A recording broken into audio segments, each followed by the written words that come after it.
to be what we are, we have to come out of what we are not. Now that here you and I are sitting in a body. Now in a few years this body will die, go back to dust. Am I the body? Is this what I am? I live in it. If I raise my hand, I raise my hand. Am I the body? What am I?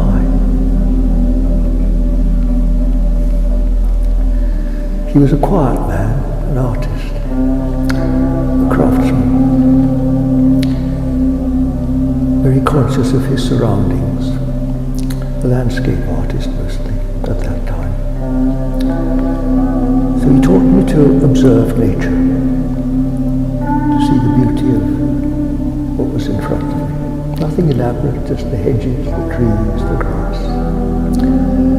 To notice the sky. He was also very conscious of good work. He loved carpentry. He taught me how to use tools. And I remember so well him saying, pay attention, keep your eye on what you're doing. When you're sawing a piece of wood, listen and watch, listen to and watch the movement of the saw.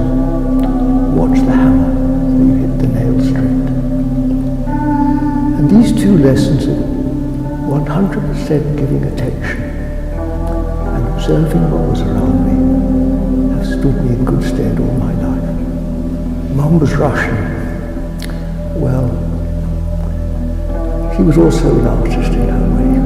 She was a housewife, of course. That's what women were then. They called themselves there and were proud of it. Mum was always, when Women's Lib came in, she said, there's nothing wrong with being a mother and a housewife. Anyway, what I got from Mum was primarily a Russian heart. And Russian hearts, they just spin out all over the place. I was always told as a child, I wear my heart on my sleeve. People laughed at me, but it's one of the best things to have a great heart.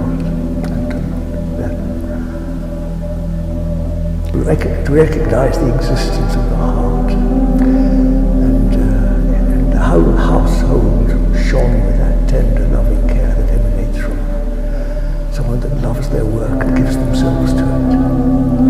The way the table was laid, the way she knitted our clothes for us, did the mending, did the washing up, everything was a work of art and done with love.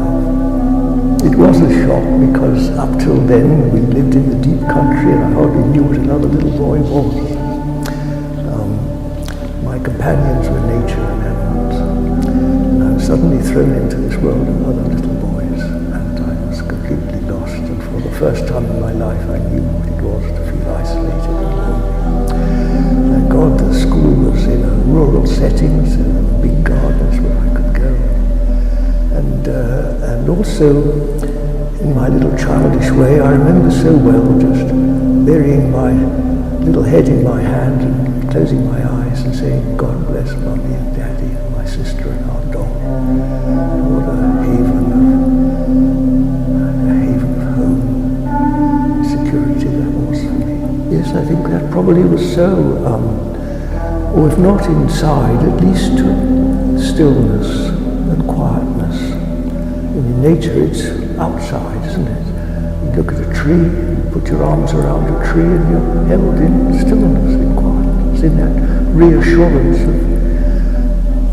of just simply being itself. That's what a contrast it is to the noise and the agitation that you get from most people.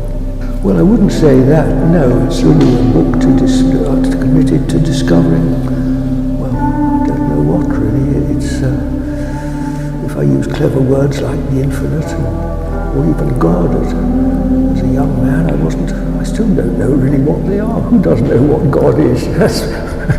Nobody knows what God is.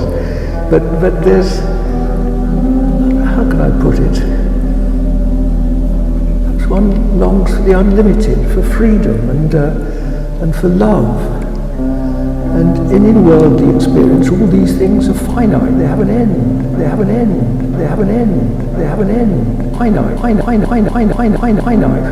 Finite. Nobody knows what God is. Who doesn't know what God is? And for love, for freedom, and for freedom, and for love, for love, for freedom, for love, for love, for freedom, for love. You go out, you discover freedom, go out and climb a mountain, but then you've got to come home again. Love is wonderful in its flowering, but then sooner or later it says no. All the things you want to happen, it all comes and goes, doesn't it? I think perhaps I was just greedy. I wanted that which didn't end. I wanted to make the world a better place. Well, I wouldn't say it was easy, but there was plenty of space up there, and I loved that. I loved the donkeys and the oxen.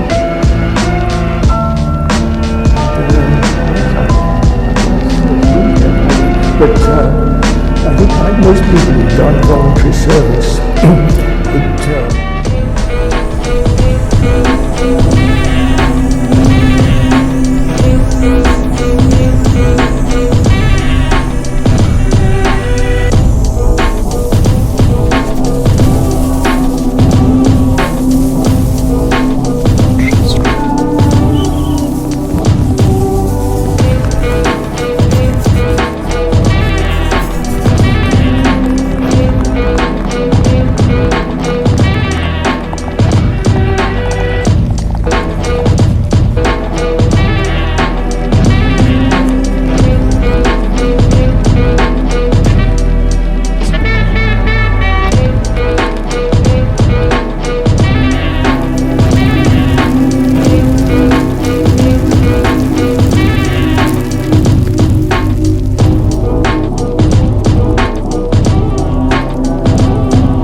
Listen.